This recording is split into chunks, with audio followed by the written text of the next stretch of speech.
17 July 2020, and I'm joined by Vimbai Chiwuswa, Education and Policy Director for ZPP. How are you? I'm fine, thank you. How are you yourself? No, fantastic.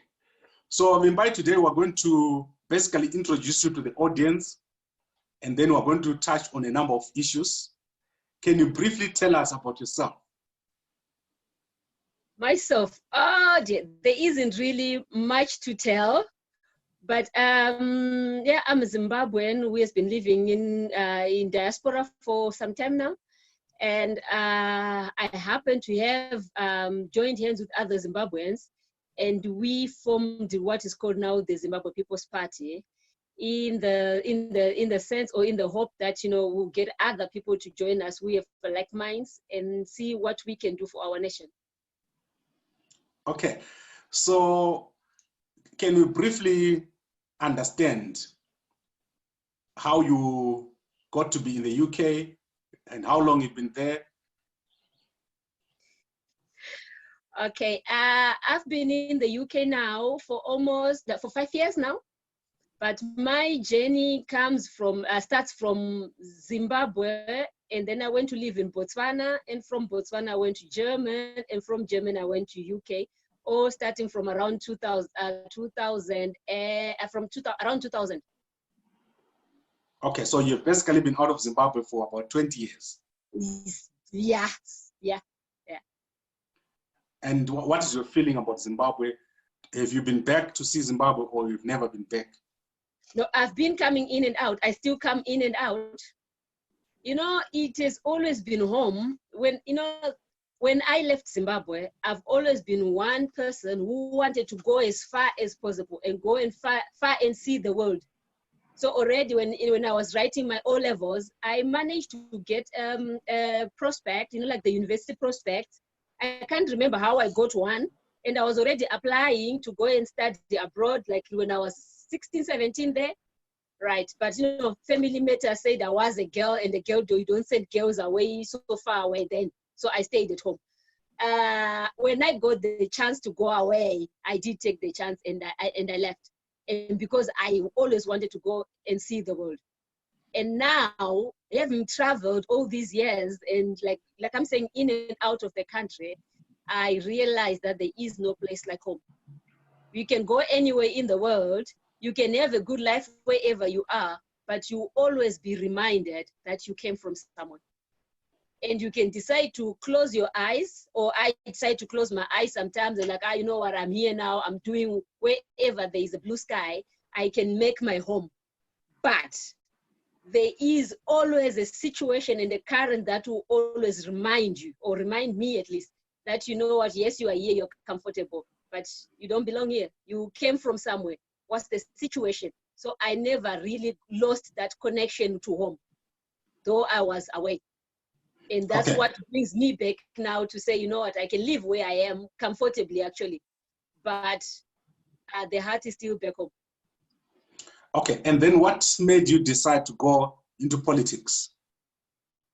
I happened to study politics when I was in Germany. I studied English, political science, and ethnology. And if you look at all that, it's connected to how people live in their countries, what policies are there. It's related to studying of culture, studying of what's happening in a country, the people's lives in a country. So living in Germany, being part of the minority, like we used to call ourselves, we are the most visible people, but the most invisible people in power corridors, where it mattered, we were not there. So you find that most of the policies that were being done in these different countries where we live, like I said, the first part of my journey starts in Germany. And you wouldn't see Black people or African people or, colored people in the corridors of power. You would see us when talk of entertainment, yes. You would see us talk of sports, yes, you would see us. But what mattered about our lives, we were not there. So you find that some of the policies that were being done there were not really to the best of our own advantage. So a few of us decided to say enough is enough. If we don't go get involved, nothing will change.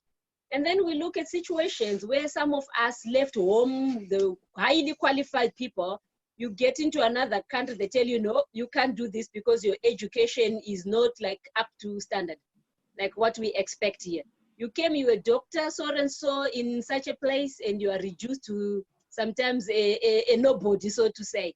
And you have to start from scratch if you want to keep that department. Or you have to start in a different angle altogether, complete job change, right? So like, if we don't change that, and at least say something, get involved, the children we are having here, we are giving birth to here in Europe, will continue feeling the same will continue facing the same problems that we faced when we first came to Germany.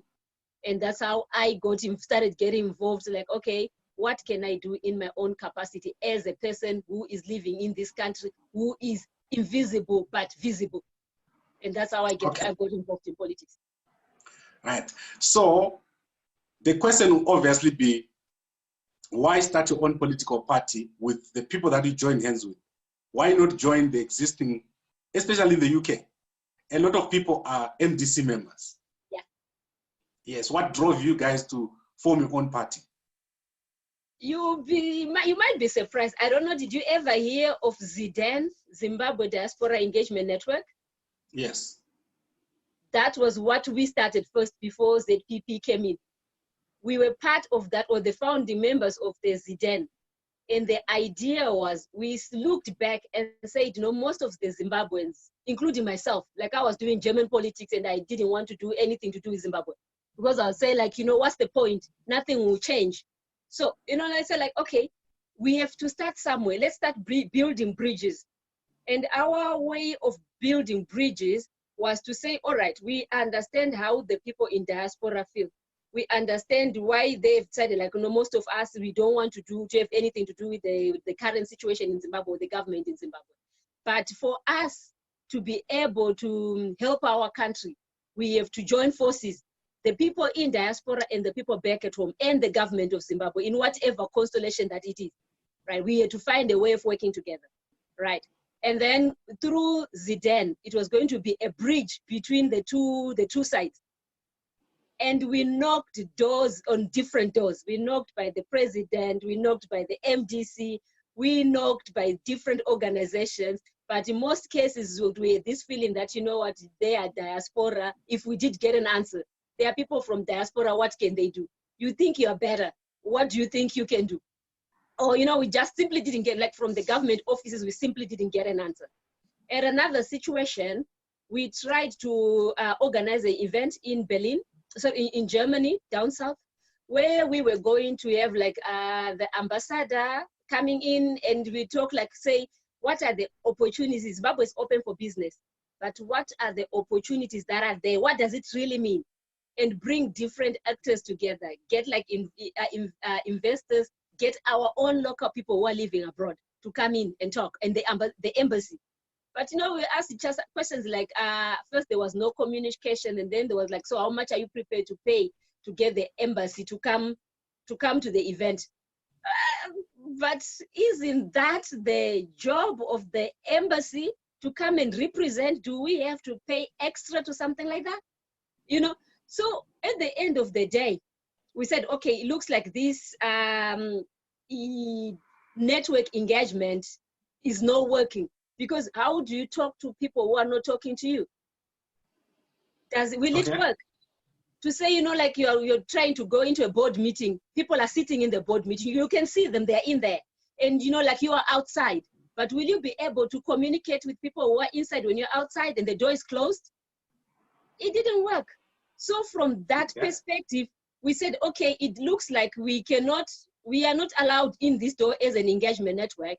Okay, so the next question was, can we identify of the already active political parties who we can work with? As you can see, the structure of ZPP is there is no president at the moment until we find a suitable person that we can say, you know what, this person can represent the party and represent the people. So we knocked on different doors, and these doors were already like, I am the president, and everybody does what I say. Was more of these structures that are already there in most of these political parties that are there. not to say, or some of them would say, you guys are in diaspora, so how do we talk to you when you are so far away? But we don't have to be there with you. We can be connected from different areas. Like, look, I am in UK, and where are you? But we are having a normal conversation. So today's technology allows us working together. So you find that in most cases, we didn't get to agree with the structures that are already there and the vision that we are bringing. And it didn't just work. We were too different. Let me say we're just too different. And at the end of the day, we said, okay, but we are not giving up on what we think would work. So let's sit down and start something that we will pull those who want to work. Because if you look at it, we are saying we need all Zimbabweans to work together. But we as ZPP, but we are willing to say, let's see how we can work with other people who are open-minded like us, right? And we are also saying the people of Zimbabwe, Zimbabweans everywhere around the world, they should get involved in any political party that is there. Like, they might not like ZPP the way we are structured, like you already know that we are so different from the other parties, right? So if they don't like ZPP, they are free to engage in their other political parties that are already there. The important thing though is that they have to see that, you know, there is transparency in there. They have to see that they are working towards a better Zimbabwe for everybody, right? Not that a group of, you know, chosen people are the ones who are benefiting, whereas everybody else is going hungry. So we can work from different angles. Like, you know, like I said, I was doing politics here in Europe. Not everybody is in the same political party. There are people in different political parties. Like, I'll give you an example. Like in Germany, in Berlin, I used to live in Berlin. Today, we have a library that we brought up like in Berlin Central from zero. And we were members of different political parties, like 5 to be exact. You know, each time we would come in when we had our meeting, they would say like, you know what, we want this library done. Okay, what do we need? So we would put different ideas, and the other was like, no, you know what, we don't like this idea. Bring something else. And then the other political party say like, okay, we were thinking we could do it this way. And then, but because we understood as people from different political parties that this is good for our community.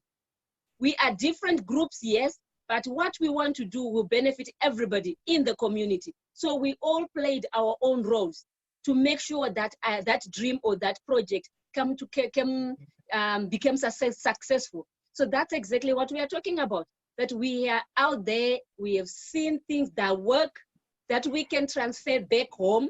We are not talking of take everything one-to-one, but to say, you know what, Zimbabweans are educated people, we are hard workers, and we can adjust to any situation, believe me, to any situation. So why don't we adjust to make sure, so like, what can we do? I am working in ZPP because I believe in what ZPP does, and I put my very best there. And the other person will work wherever they are until we create a better Zimbabwe. That is what we need. Not like, you know, the color white, look what I'm putting on, I've got a white color, I've got a yellow dress, I've got a black jacket. Will that change who I am? It doesn't. No. But it needs us as a people, as a nation. Okay, we look at the difficult situation at the moment. Does it mean that because one person is from ZANU-PF, they have it better? Or all of them? I mean, when I say from ZANU-PF, I'm talking from the ruling class to the last one at grassroots. Are they all benefiting the same way? We take people from MDC. Are they all benefiting the same way, from the top guys to the last one? We talk all the other different groups, all of us. Are we all benefiting from this situation that is there? The answer is everybody is suffering, or the majority of the people are suffering, right? Okay. But how do we work together to change this? That's where we come in as a ZPP. Right, I get you totally. And I think as we have more and more conversations, we're going to go deeper into what you were thinking when you started ZPP. All right. But before I move away from that topic, I want to ask you a question. All right. If the Zimbabwe government had agreed to engage you, What did you have in mind? You know, the first thing was, we already know that there are problems. First thing was, let's get an audit to get a clear picture of what exactly is going on. It's not that, you know, our country is a poor country.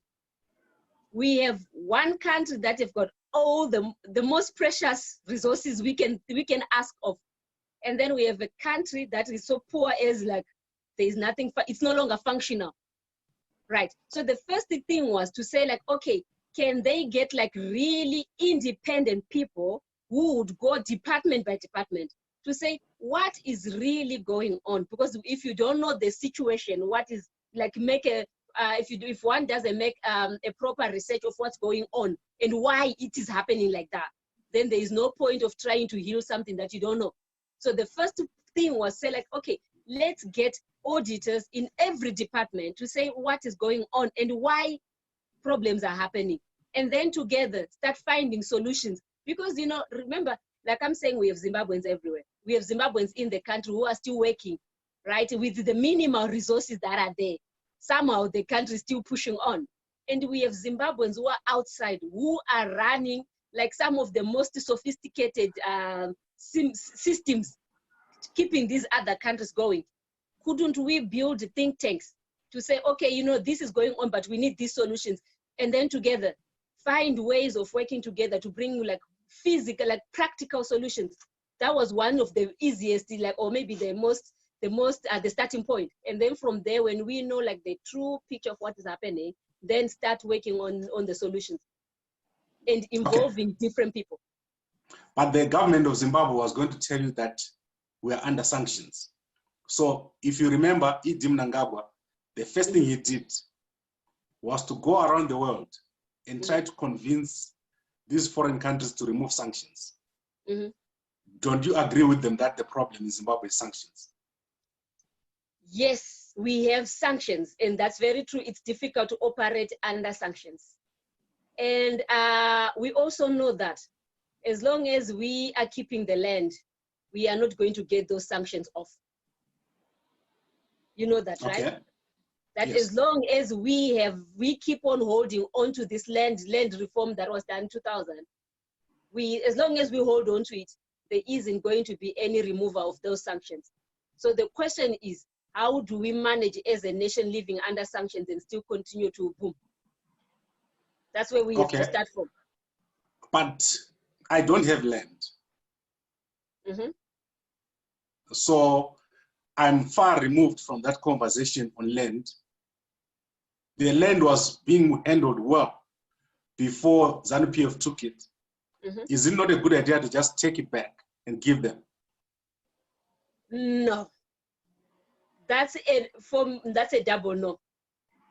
You know what? As a country, we need our resources to be able to live. Come here in the UK, go to Germany, go anywhere even in China. You won't just get land for free. It doesn't work that way.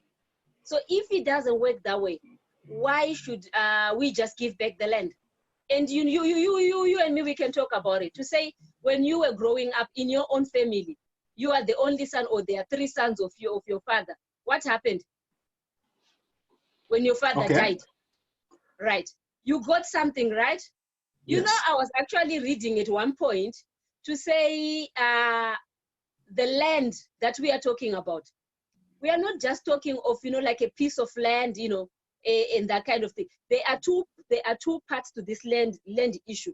I'll give you one side. The first one is all those people who still have their homesteads, they still have land they can utilize if they decide to, right? I don't know about your family. In my family, most of us are out of the country, and our Sekuru's homestead is still there. And guess what? Not so much is being utilized of that land, but it's there. How many of us are in that situation as Zimbabweans who still have that kind of kumusha, like ekaya, home, who are not utilizing that land? That's the first one. That we can say, okay, while least we try to get this other big one that is causing all the havoc, can we not try to utilize that one while we saw the other one? Okay, then we go to this land issue that is causing the whole havoc. If you look at it, like I once lived in Norton, right? And you know, that was in the 90s.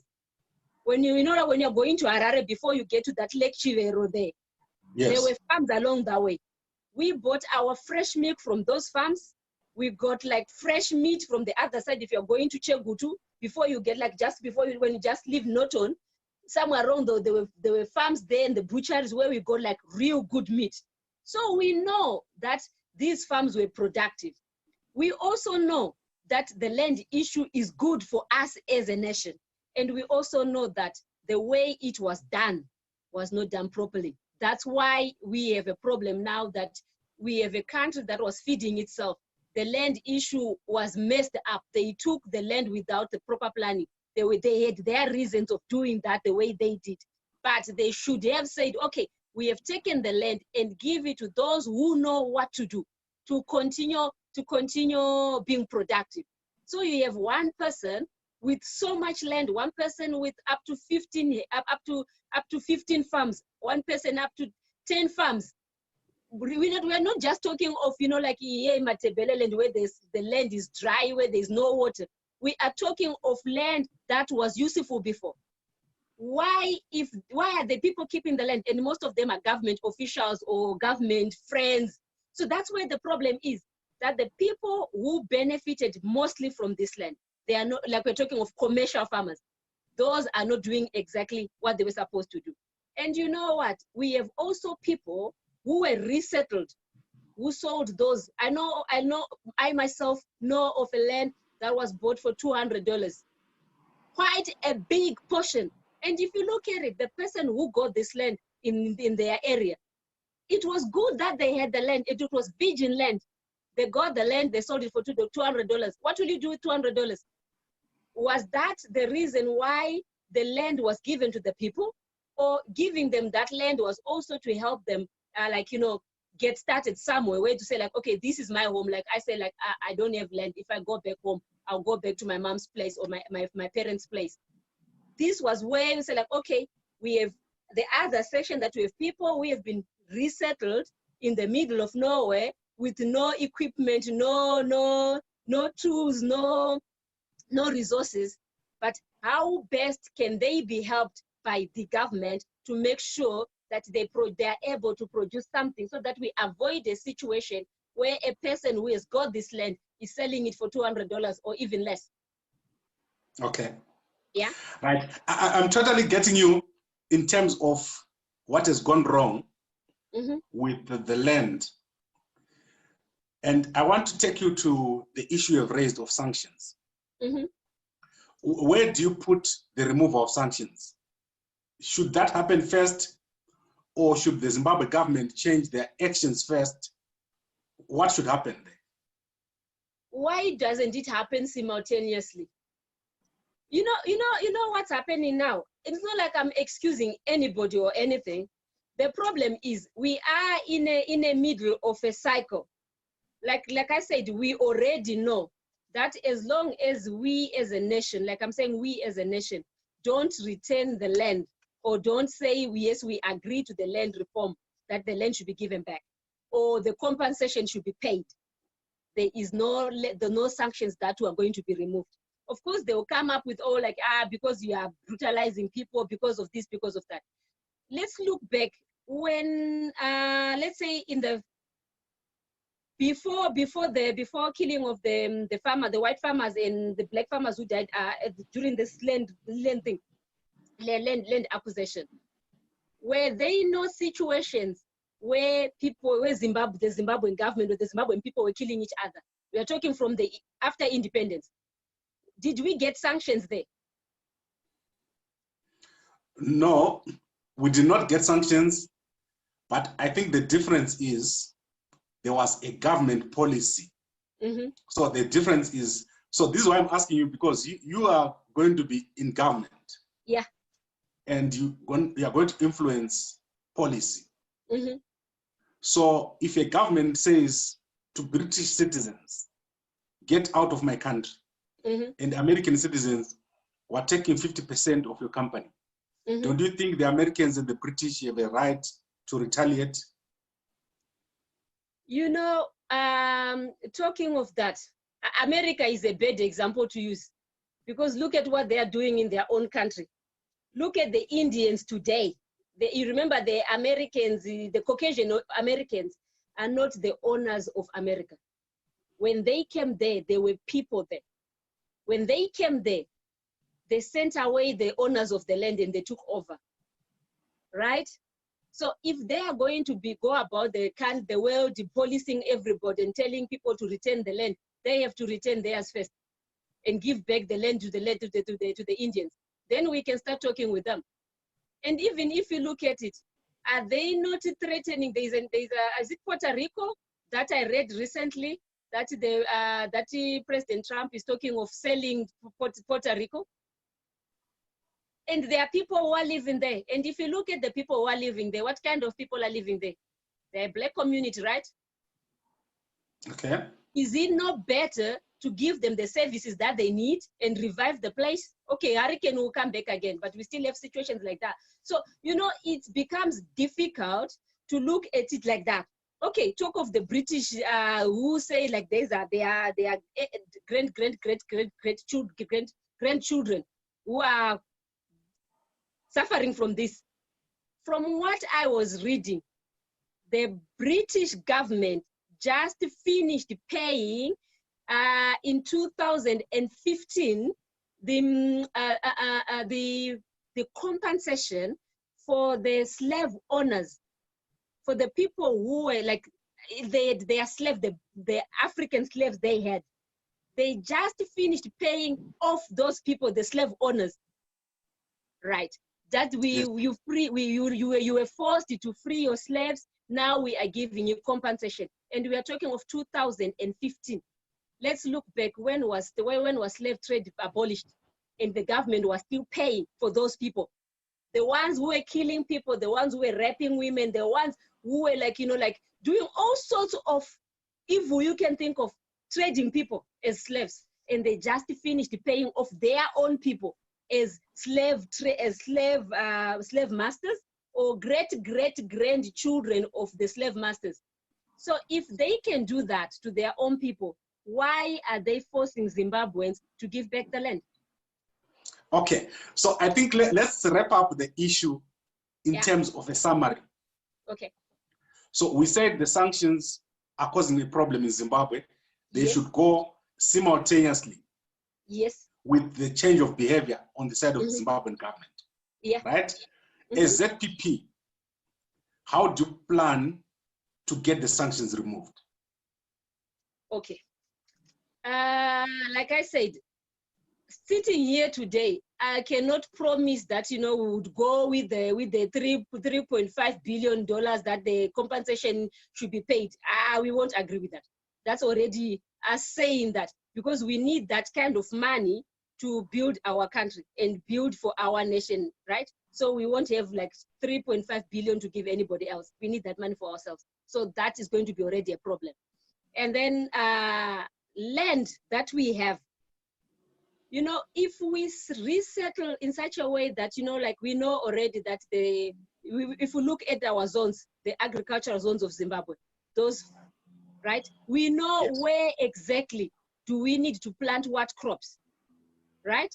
So we'll make sure that the government puts enough resources in those areas to produce the best of the crops that we can get in those areas so that we can feed our nation and feed ourselves.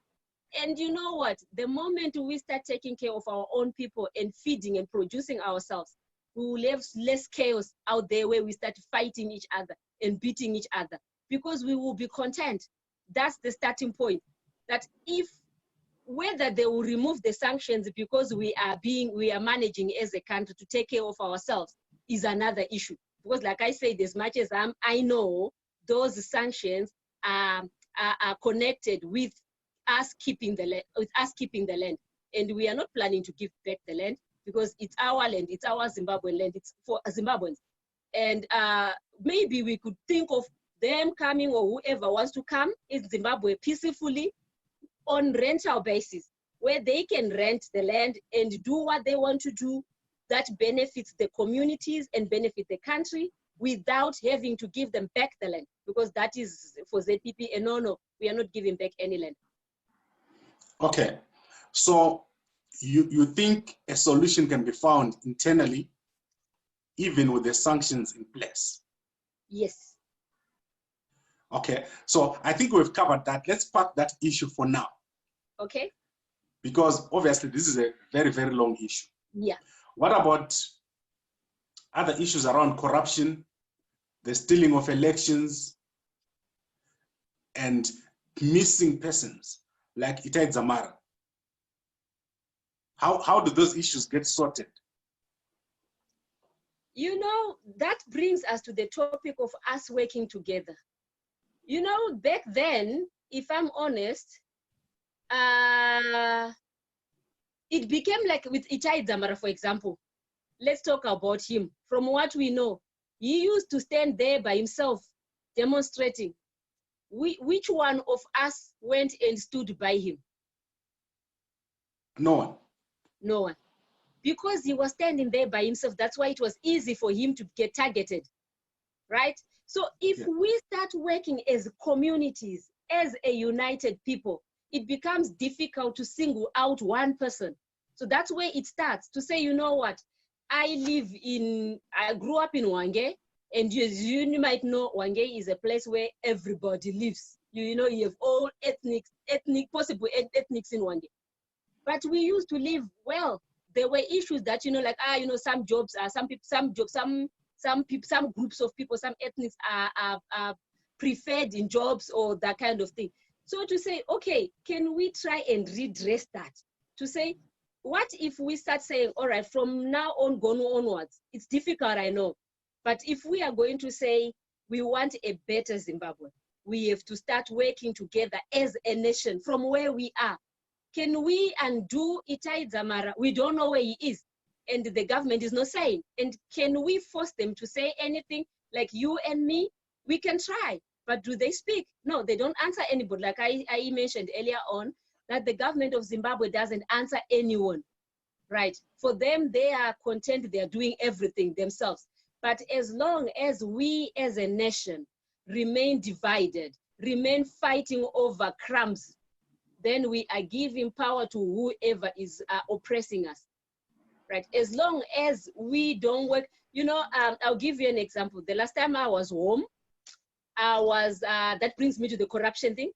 I'm driving from Hwange going to Bulawayo. We passed by, like, you know, the traffic light, roadblock, and they stopped us, the police. You know why they stopped us?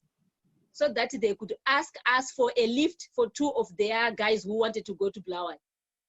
And before us, there were 4 other cars who just passed by, and they didn't stop them. And then at the end of the day, I'm saying I'm a citizen who's law-abiding, who knows if you see the police at the robot, that's not robot, the roadblock, and you are stopped, you have to stop.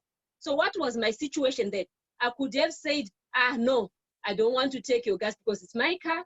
I don't have to take these guys. But then I knew that if I say no and I went on, I will have trouble with the next ones in front of me. For me, I feel like as a law-abiding citizen, I'm already feeling intimidated. I see a police who's going wherever is going, I'm busy running away. Is that what we need?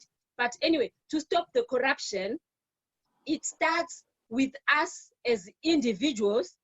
It starts with us, because I know, like, you try to buy this, if you don't give, like the left hand and the right hand, they both have to carry. One is giving money and one is taking for you to go anyway. But when we start as a nation to say, you know what, we have had enough of this corruption. You see the corrupt officers, you see the corruption anyway. Take note of it, record it, videotape it, and expose them. That's a starting point. And then we expect of our government from their own side now to say, okay, they have to complement they have to complement what the people are doing, what the povo is doing. Because you know what, of course, they have to stop as well. Like now we know that Minister Obadiah Moyo has been arrested or will pay bill, what. Is he going to give back the millions that he made to disappear. Easy? Maybe we need not. those millions back into the pocket. Then it makes sense for the general public to say, okay, ye took the money or ye misplaced the money, whatever happened, but this is what has been brought back. The government has pushed, or the courts have pushed, so that we get those monies back. And then with those monies, and show it to the people that, you know what, goodwill, because we need this government that is there to be, to do goodwill. Because, you know, I believe that, or we as a PP believe that we don't have to love the government that is there, but that is the official government in the country. So somewhere, somehow, we have to work with them to get a better Zimbabwe if we want a better future. We know we have all records of what they've been doing that we don't like, but they are the government of the country, right? And the Constitution of Zimbabwe doesn't allow us to say, let's go cause havoc, and then all of a sudden we have a new government. It will not work unless if we are saying, if we go and we cause havoc and we choose whichever interim government that we want to choose. And what do we do with the Constitution of Zimbabwe? Because it stipulates what exactly should be done and how. So the best for me and what we think as a PP is to say, we know that the next elections are 2023. It's too far for many people. And we know that, you know, we are talking to, I know the government will hear this, that if they are reasonable, they still have those 3 years to be a good government. They have, you know, they have their duty and the responsibility to take care of the nation. That's why they are in these offices. They are not just in there for decoration. They are supposed to work and work for the better of the people. And the people of Zimbabwe are the prime masters. So this government that we have has to do its duties and make sure that everybody in the country is taken care of. It's not that they don't have the money. They're just using the money wrongly. Okay. So let's put these things on a scale. Yeah. Sanctions, corruption, yeah, mismanagement. Yeah. Which one is at the top? You know, sanctions, corruption, and mismanagement. Mismanagement. All three go together. You know why I'm saying all three go together? The government at the moment, they are taking whatever they can grab and mismanage, because they are saying, oh, you know what, we have sanctions. Because of the sanctions, that's why this is not going on, this is not going on. Yes, we know there are sanctions. And you know what, like personally, I've seen what sanctions can do in a country, because there's a time, I'll tell you that, there's a time when I tried to send money from Germany. The idea is, okay, I'm saying this as an example so that just the simple people like me will understand what does it mean to have sanctions in a country. I know it's a complex issue. So I with the friends of mine, we managed to collect money that we wanted to build an electric borehole for a primary school in some rural village there in Zimbabwe. We collected the money, and I was going to go home in November 2014. So what I did is the night before I traveled, I went to the German bank and posted, and made my checks that the money should be transferred. Everything set, fine, got my stamp that the money was in, and I left. I waited and I waited, because they said like up to 5 working days, then the money will be there. You know what, we're just talking about just like $7,000 US. You know what, that money didn't come. So and now I'm thinking like, hey, I promise people that the money is coming and you get your ball. They're asking, hey, where is the ball? And I'm thinking, but the money is on the way. So when I called the bank in Germany, I said like, you said it was okay, where is my money? They said, no, we couldn't send the money, like further transfer the money, because there is an embargo on the nation on Zimbabwe. When we took the money, you came like late, around 4 in the afternoon. So we were not given that information straight away. So that's why we didn't tell you. Then we could have told you if you come maybe a bit earlier, we would have noticed that. But now we cannot send that money. You know what had to happen? I had to send a friend of mine who was also a co-director to go and withdraw that money and go to Western Union and send it in smaller portions so that we could get the borehole done. What is an embargo? Is that embargo not part of the sanctions? That's how it's affecting just a normal person like me. At that time, I was not a business person or anybody. It was just Vimbai who managed to raise money to get this borehole done. Okay. You know, easy. Yeah. So you are saying the sanctions are affecting ordinary people? Yes. The corruption is also affecting ordinary people? Yes. The mismanagement is also affecting ordinary people? Yes. And you have actually tried to approach the government to talk to them before you guys formed the political party? Yes. And the government was not open to suggestions? No. So is the problem not the government that is not listening to people like you who are knowledgeable? That's where the major problem is. To say, you know what, they should just admit that, you know, they are trying, they've done what they can according to their knowledge. They might think they're doing it right, but they are not. We all know that the country is sinking. And we have people who are Zimbabweans. We're not talking of expatriates or what. We're talking of just ordinary Zimbabweans who have the know-how that this government of ours can tap into, right? And you know, of course, they will still have to pay them their dues, right? We are not expecting everybody to be working for free, right? If they bring experts from wherever, is it the expatriates, Chinese or whatever, they will pay them. So if they give them like a normal thing, they will work. But you know what? And I believe if the government of Zimbabwe genuinely, as in like really genuinely say, people of Zimbabwe, we have suffered. We know you have suffered. May we have think tanks, those who are willing to come and help to sort this country out. People will come on their own. You know, like I'm saying, like if you look at how we are working, we are talking to ordinary Zimbabweans who we have said, guys, this is Vimbai Chiwuswa, this is Jason Midzi, this is Ishanesu from South Africa, this is Maslin in Denmark, and this is Veja Godwin in Zimbabwe. We have started this party, right?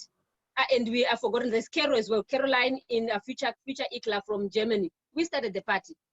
We want a better Zimbabwe, right? But you know what? ZPP is not based on money. We are saying, let's build our nation as a people. Each one of us gives what you have so that we can build something good that will benefit us and our children and our children's children. Guess what? People are willing to work. So if our government would really honestly put the cards on the table and say, you know what, guys, we have surrendered, but we still have our 3 years, the normal term for them to get out.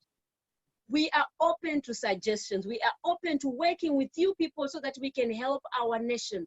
I'm telling you, people will come because most of the people in diaspora anyway, they are tired. They want to come home, but only because of the situation at home. They cannot, we are not yet ready to come back home, but most of us would come back home. But then we have to work with this government. They have to make an offer to say, a genuine offer, not these, you know, genuine offer to say, people of Zimbabwe, this is our nation. Let's work together. People will come, and I can bet you on that. Okay. Now, I want to come back to that at the end. All right. But I want to go back to the issue of 2023. Mm-hmm. One of the reasons why there are sanctions in Zimbabwe is that the Americans are saying the Zimbabwe government is stealing elections, the military is interfering with elections, and they are part of the Zimbabwe Electoral Commission. Mm-hmm. What do you think about the electoral field in Zimbabwe? Is it possible to win the elections in Zimbabwe, or is the opposition just disorganized? A bit of both, I would say, because like I said, when looking at the organization of the opposition party, just judging from what we know, what was said in the media, like we were not there in the courts, right? When they were said produce their V11s, did they have them? As much as we know, the V11s were not there. When they were said like we have these documents in courts, did they produce them? No. So even if this government was cheating, or even if the government cheated on them, they've got no way of proving it. So how do we justify that the elections were stolen? when we cannot prove that, you know. So we know at the moment, yeah, we still don't know the final numbers that Mnangagwa got. We still don't know the final number that Chamisa got. That's exactly. So then in that case, it's difficult to say who is stealing who, because at the end of the day, what is the ZEC doing? Who is responsible for getting those numbers? Maybe that's where we should start, to say, like, with the registration, how many of us are still registered? Who register and really go and vote? Do our people know the voting system to start with? To say what is the education level, our education level of our system, our electoral system works. Because if we don't register and then we go at the end of the day, it won't work. But I'm not claiming here that people didn't register, but I'm saying maybe that's where we will start, to say 2023, we already know, for example, that the fact that the MDC managed to go to court and put their case, that we can, any political party in the next future can contest the elections, right? So yes, we now know that because of what MDC did, we as a new party and all other parties, we now know that when we go for elections, we have to have our V11, right? Yes. So that if we are to challenge, we have our evidence. Because like I said, from what I know, what I read was that the court about who won the election went down because became a lost case because the MDC could not produce their V11. So say this is what has happened, right? And from what I hear recently, that they could not produce those how do you call that document when the nomination document. Is it called nomination document? That they couldn't produce that.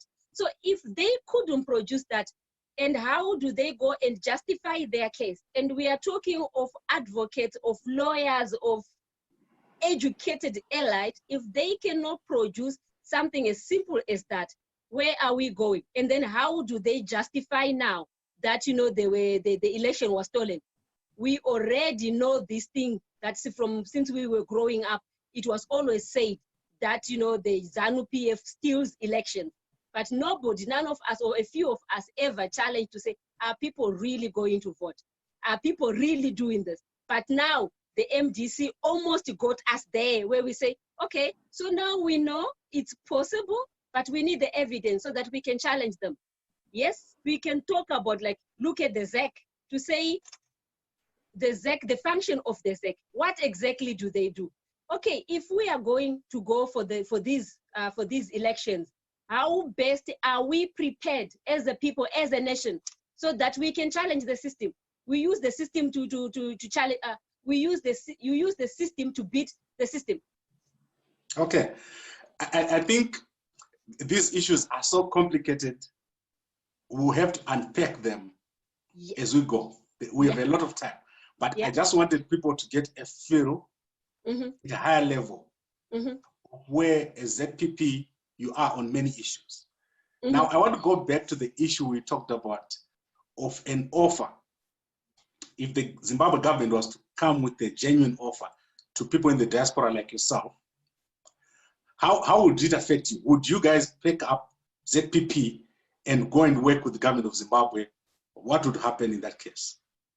You know, at the moment, like I said, we all know that the nation is sinking. Right, I might be in diaspora now, right? And if you look at it, you are in diaspora as well. Yes. How much of your salary do you send back home? Oh, quite a bit. Quite a bit. That's just you yourself. I do the same, and a few of us, or many of us, are doing the same thing.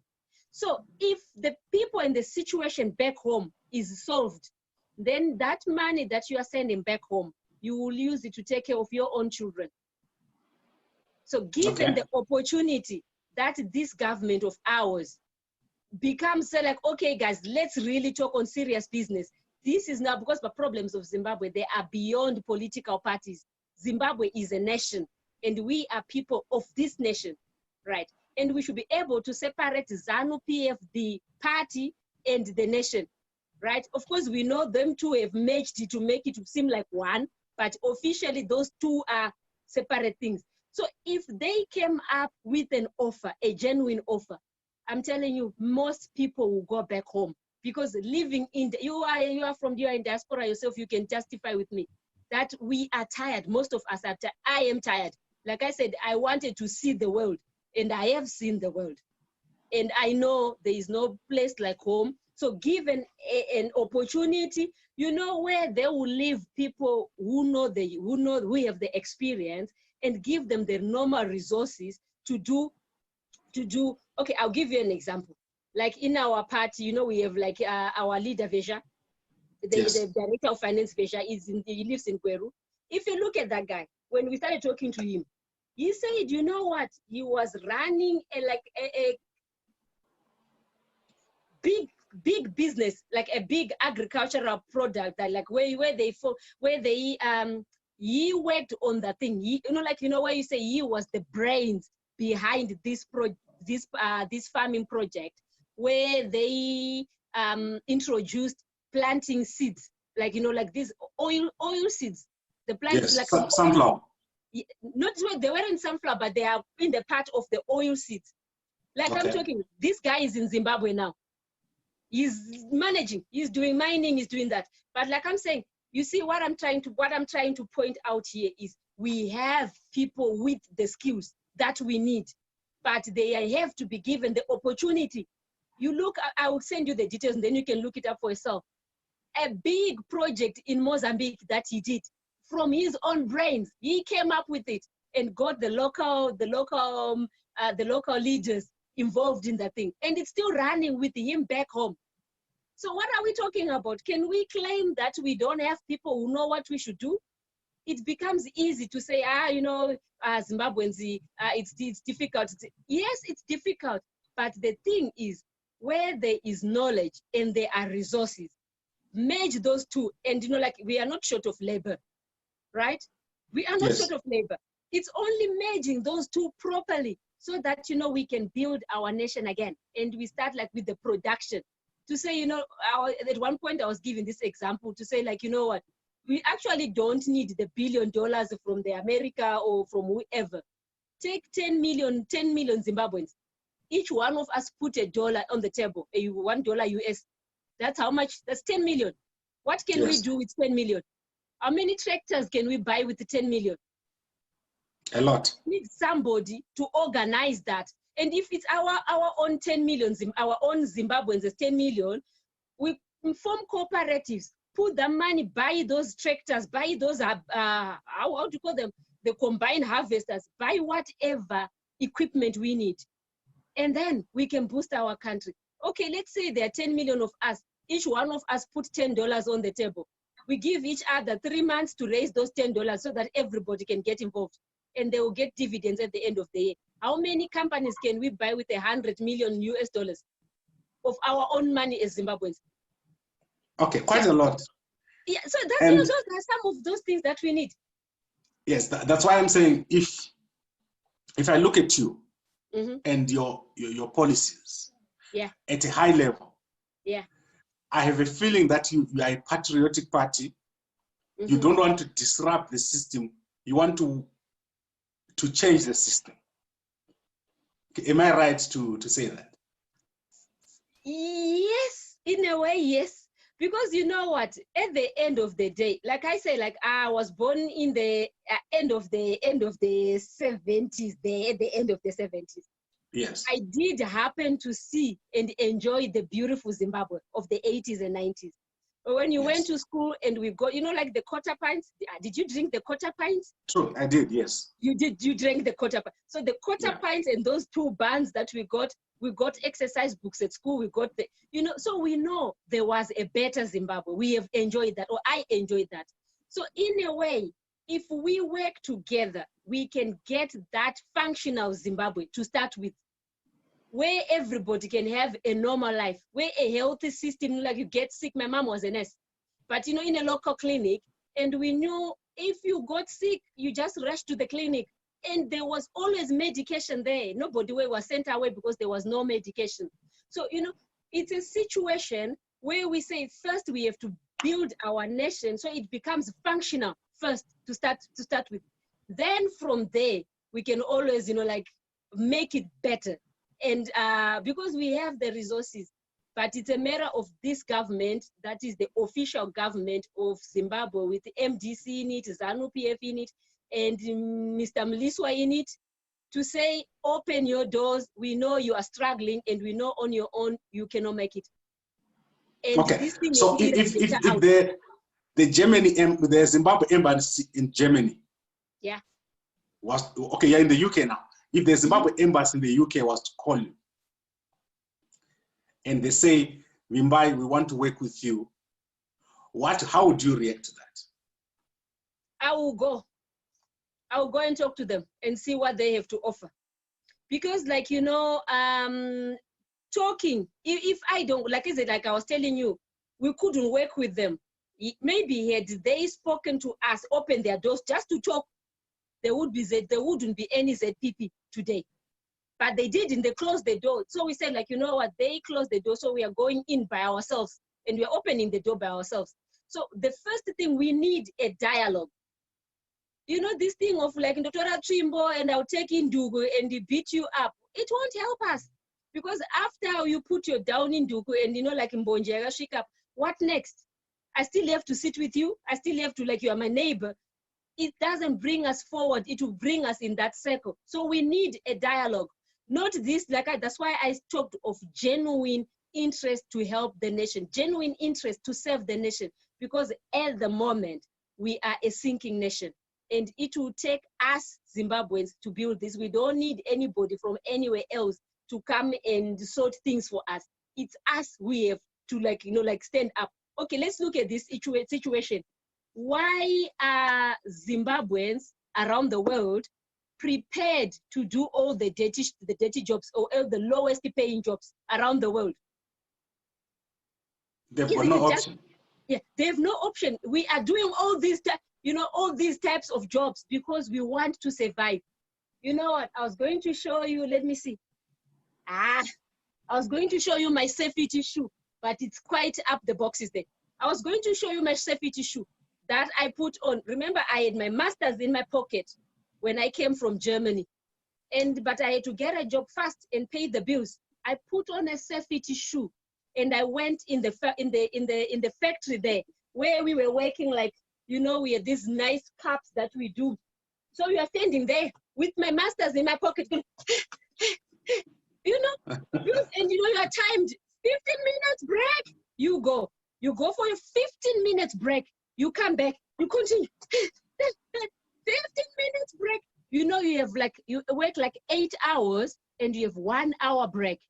And you know, I'm talking, it's just, I talk about myself a lot as examples because I can tell you, because I've lived that. I know what I'm talking about. Remember, I said I had my master's in my pocket from an elite university, right? How many people, Zimbabweans like me, who are maids wherever they are, educated people? So if we take all these brains that are being abused in all these countries and say, you know what, government of Zimbabwe, they have the money to pay people. Let's organize this thing. Okay, if let's say they don't know how to do the budgeting, because that's why this country is in a mess.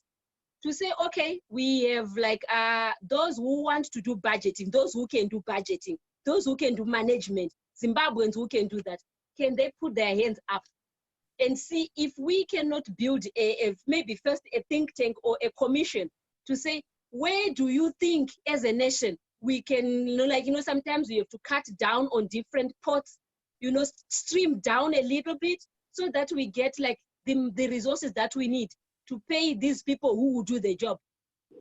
Maybe it will be a starting point so that we get efficient people in the right places. And then we'll get this country sorted because we have the knowledge and we have the people. It's only a matter of the government of Zimbabwe is not willing to open doors. That's where we need them to start talking. And if they say, come here, we will go and talk. And then we'll see what we can do. I think let me get this correct. Yeah. The government that refused to talk to you was Mnangagwa's government. Yes. That was 2018 when we started with Zidane. Okay, so Mnangagwa refused to talk to you. He didn't even respond. No. The embassy in Germany wanted to charge you. Yeah. And we did, yes. And we did get the government, the German government embassy to talk to us. And you know why? Because, you know, we called the minister as Zidane, we called the minister of foreign affairs, and they got like a shouting from them. And then they did talk to us later on. Yeah, I think it was him, like 2018. Yes, and when they talked to you, what happened? You know, when we spoke to them, it was more like we telling them what is it that we want to do. We didn't get to do the function, we had to cancel it. But when I went back to Germany, I did go to get the audience with the embassy, the ambassador, so to say, where I was saying like, okay, what is Zidane? What is Zidane going to do? Who are we? What do we want? So explaining our intentions that, you know, we Zimbabweans, we are not willing to fight the government. We don't like the government, it's true, it's a fact. We don't have to love them. But the thing is, we have to work together as a nation so that we can build, you know, like I repeat this, we have to work together so that we can build this nation. You know, all I say, if we look at, like what I said earlier on, look at UK here. You see them throwing stones at each other. Do you see how they cooperate when they start fighting people from outside? Okay. When they start fighting, look, they don't agree by themselves. Look how they are fighting to keep UK outside this European Union thing. Check how they fight together, how they have their discrepancies among them. But at the end of the day, they're trying now as a nation to come up with a good deal, although they don't agree. But they're still trying to get out with a good deal. So if other nations can do exactly that, why shouldn't we, as a small nation of 17.5 million, do something and work together? Okay, and then that is the government side. Mm-hmm. On the opposite side, Chamisa, did you approach Nelson Chamisa? Yes, I did. Himself? Yes, I did. And what did he say? That time he didn't answer anything. So he totally didn't respond to you? He didn't respond. I was the secretary of the organization then. And I contacted BT as well. BT responded then. And BT said then that, you know, we should tell the government to kind of like undo the raping that they had done on women and the brutality they were doing on citizens. Okay, but why would you tell, you were approaching the MDC to work with them and they send you back to the government? Yeah. Okay. How do you feel?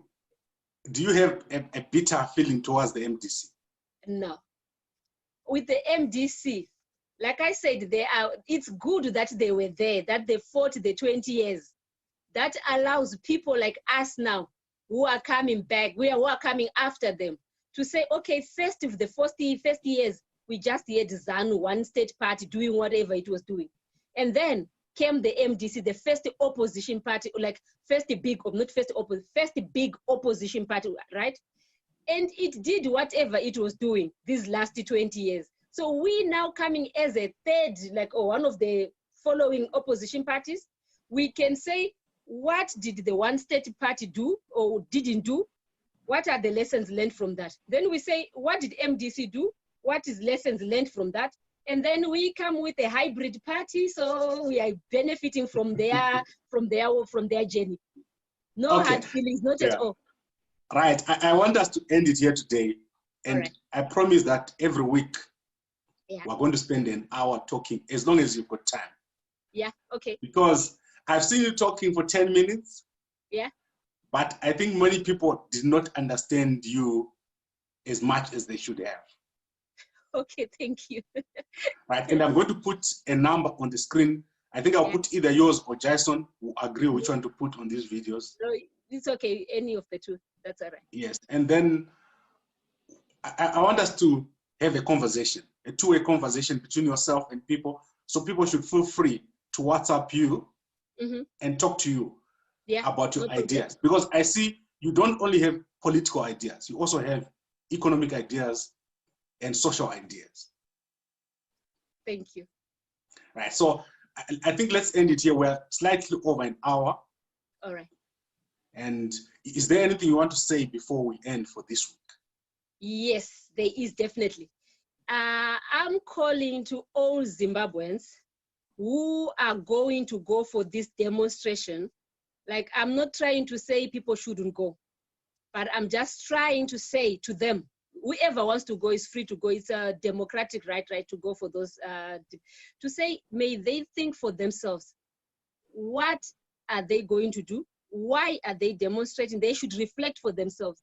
What are they hoping to get from this demonstration? What have they been told is the reason why they are demonstrating? Because if you're going for a demonstration, you should know, why am I doing this? And you should not say like, okay, I'm doing this and this is the result that I want. And then what is the consequence if that result is not achieved? What is the future plan, or what will they gain from it? And then they should ask themselves, or ask whoever is organizing this demo to say, what security measures do they have in place for the people? Hey, close my door. Sorry, my boys are making us. Yeah, sorry about that. Okay. No problem. Yeah, so to say, for themselves, right? Because we have seen in the past that the demonstrations that were done, they ended up bitterly.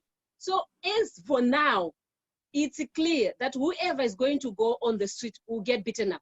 Why? Because the government of Zimbabwe, brutal as it is, it's going to use this reason to say we are under lockdown, we are protecting the people from this pandemic, right? Because of that, there are going to be people like really big time. So whoever is going to take part in this demonstration, they should know for themselves, not, not to follow this group like we are doing it. There are times when that is needed, but for now, may every one of the people consider for themselves to say, what is in it for me in this demonstration? Why am I doing it? And not do it for somebody else, and check the security in place for them.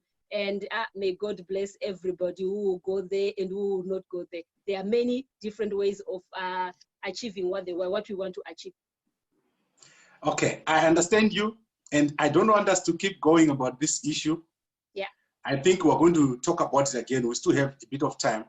Mm-hmm. We need to take a bit of time on demonstrations. Yeah. And definitely. on strategy. Yes, on Definitely. the strategy of taking power from ZANU-PF. Yeah. Yes. So thank you very much, Vimbai Chiwuswa, Education and Policy Director. Right? Yes, that's right. Thank you. Okay, of the Zimbabwe People's Party. And I really enjoyed talking to you this week for almost an hour. And people are free to contact you for ideas and also to join the party. Thank you very much, Vimbai. Thank you so much. Cheers. Cheers.